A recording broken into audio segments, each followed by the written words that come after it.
Well, Mr. Olisa Agbakoba, SAN, and the former president of the NBA, joins us this morning to weigh in on this ongoing matter of arrest of judges. Good morning, and thank you for coming on today. Thank you very much. Well, straight away, we have to pick it up from there. Yep. How he was speaking about the members of the bar, the senior ones who are responsible, he says, for this. Is that correct? I'm not going to talk about that. I'm going to give it a context, because it's important to give a context. Now, we are weighed down by political, moral, and economic problems. That's clear. There's a frenzy about corruption, and the nation is divided. So we have popular justice. So those who say, look, once you catch somebody stealing our money, shoot him. And those of us who say, yes, follow due process. The NBA never said that if these judges are corrupt, they should not be dealt with. The NBA never said that they are entitled to immunity. That's not what we said. So let's be clear about that. I don't have to start replying Professor Sagi once the context is understood. Second thing is the competence of the DSS is questionable. And I don't say this to challenge whether they were right or wrong, but I looked up the the National Security Services Act. I'm not sure whether this DSS is the old SSS that we know, that arrested me and put me in jail. I'm not sure.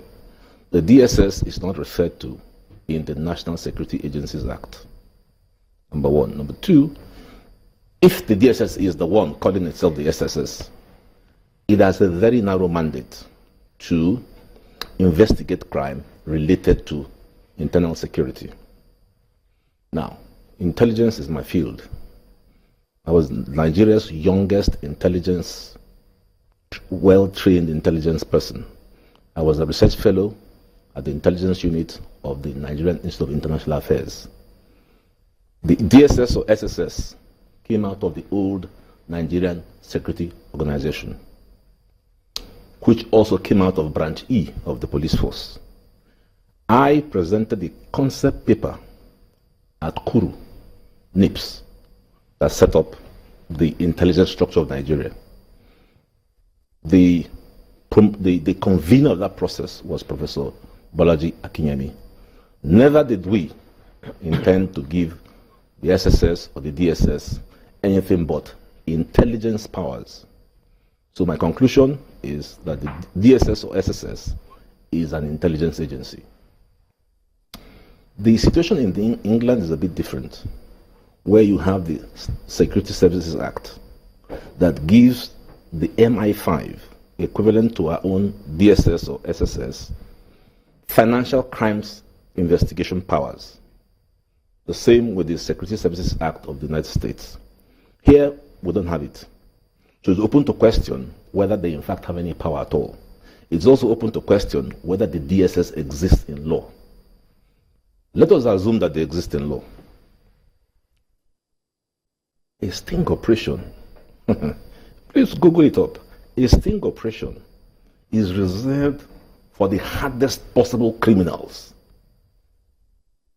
Those in vice, prostitution, organized crime. It is inconceivable that these judges could have been stung by the DSS when already 5 out of the 7 have been investigated by the NJC and punished and removed from office. 5 of these current 7? Absolutely. 5. When the NJC finishes its meeting today, you will see it. 5 of them